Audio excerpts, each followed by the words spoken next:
Hello, welcome to another edition of the Pace Report. I'm Brian Pace, reporting live here at the Blue Note here in New York City. Bassist and composer Kyle Eastwood has made a name for himself not only in the film industry but also in the world of jazz. His latest Rendezvous Music CD, Metropolitain, is a fuse of both jazz, straight ahead funk, as well as fusion.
How did you know that the bass was what you set out to play? This is the instrument you wanted to play.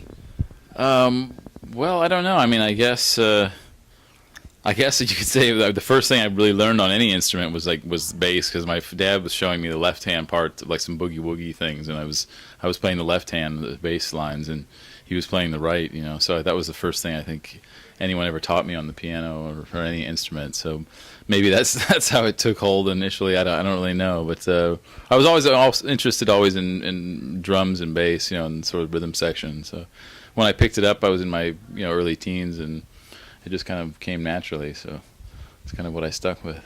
So in high school, you basically started playing bass. That was the instrument. I studied piano for a few years, and then I picked up the bass and just started teaching myself to play it, just from what I knew, from what theory I knew from piano and stuff, and then just kind of went from there. Then I started studying sort of properly, like a few years later. Now, I would have to say, because everyone knows about your father, I would pretty much assume to say that jazz was pretty much the music that was played primarily growing up as a kid. Yeah, well, both my mom and my dad are both big jazz fans, so that was kind of the music of choice around the house most of the time, yeah. But what was it that you really were feeling? I mean, of course, rock is very popular at the time and still is popular. What was some of the music that you really kind of got away from jazz, was kind of like your personal refuge? This is what I listened to. Well, I mean, I liked a lot of the music they were listening to, and I got into jazz, in an early age. But then, I was into a lot of like Motown music and R&B music and like funk music, James Brown and Marvin Gaye and Earth, Wind and Fire and all that stuff. That was kind of the music that I was into the most, besides jazz, I guess. And then like a lot of rock and roll from the sort of 60s and 70s. I was listening to. I was always kind of listening to music that was kind of before my time mostly. I wasn't really listening to what most of my peers were listening to in high school and through school. Because I noticed during the night's performance, it's kind of like you do straight ahead, but you also do some straight funky, out there bass. I mean, you really, there's a whole montage of things that you do in your show, and then it's also on your CDs as well. Yeah, well, I mean, it's all the kind of music I really love, So it's, I mean, lots of different types, styles of jazz and funk and R&B and stuff. All that stuff, all those influences kind of creep into the music I write. So just it's kind of naturally what I like, As a bassist and developing your love for just jazz music, who were some of the bassists that kind of influenced you and influenced your style? Well, I mean, if in upright players, I listened to Paul Chambers a lot, you know, and of course Ray Brown and Ron Carter and Israel Crosby and who else? You know, Dave Holland and Charlie Hayden and all those people, and then a lot of electric players, you know, James Jamerson and Anthony Jackson and you know, of course Stanley Clarke and, you know, Jaco Pastorius and all this stuff. You know.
How is composing and writing your compositions for film and also writing your compositions for your solo recordings, how is it different and how is it the same? But also, how did you get into eventually scoring a 2-hour, 3-hour motion picture? Because that's a different beast.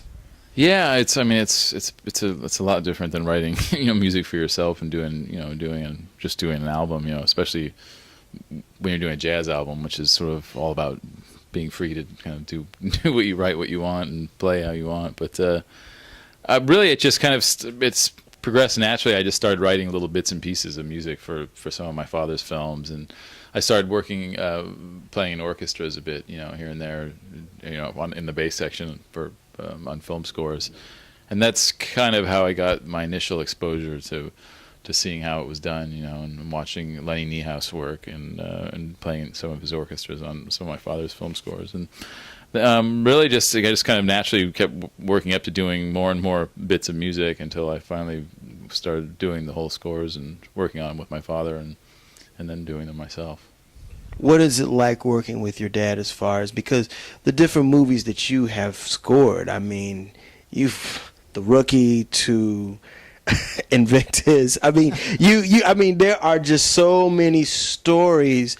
I mean, $1 Million Baby. Yeah. I mean, the music has to be very, very Mystic River. I mean, that's a dark, stark picture.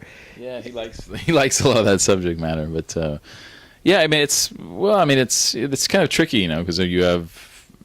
I mean, in one way, it gives you a direction because you're obviously writing something that supports what's on the screen, so you sort of have a direction to go in from the start. But it's kind of, you know, a lot of trial and error what just works with the picture, you know, and then, you know, then there's a lot of things you have to weave between dialogue a lot of times and kind of, you know, stay out of the way of certain things, and certain things have to fall in certain cuts sometimes, and sometimes you have to write like a 5-second piece of music or a 15-minute piece of music, you know, and it's so it's in that respect it's kind of a tricky, you know, it's kind of a challenge, but it's fun though. It's, you know, it's totally different type of thing than jazz, but it's a good time though. It's fun.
you first made your first CD back in 1997, 1998, musically, where did you want to go? Where did you want to start? And musically right now, where are you going? Because another component of your musicianship is that you score music. But when you came out, it was like, okay, this is Kyle Eastwood.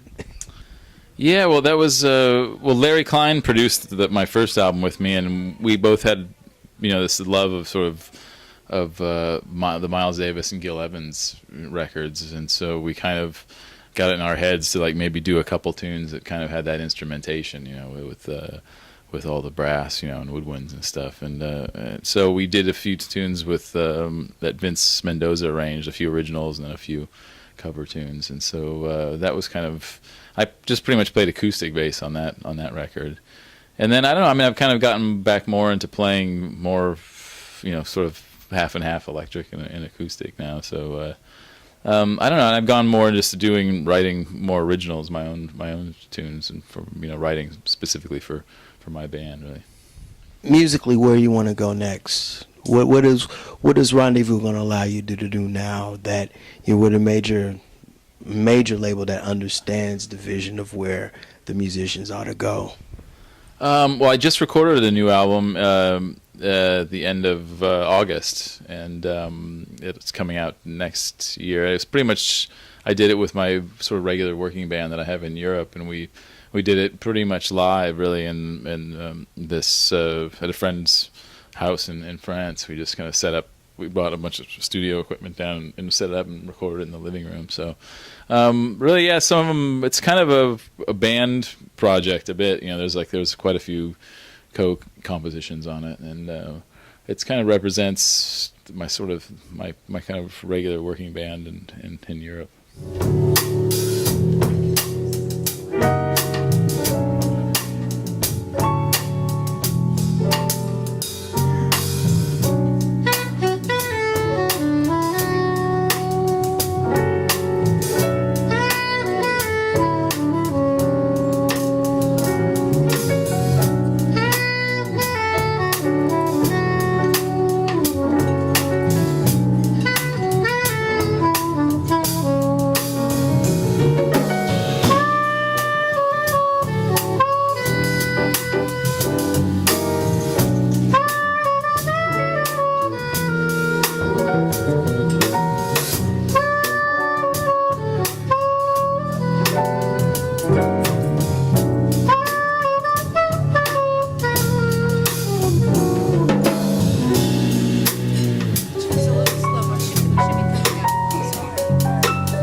That'll do it again for another edition of the Pace Report. I'm Brian Pace reporting live here at the Blue Note here in New York City. I'd like to personally thank Kyle Eastwood for his time, as well as Steph Brown over at DL Media for arranging this interview, as well as the staff here at the Blue Note here in New York City. As always, please visit my website, www.thepacereport.com, for my weekly column as well as my past segments. Until next time, remember, if it's in the groove, it'll make you move. Peace.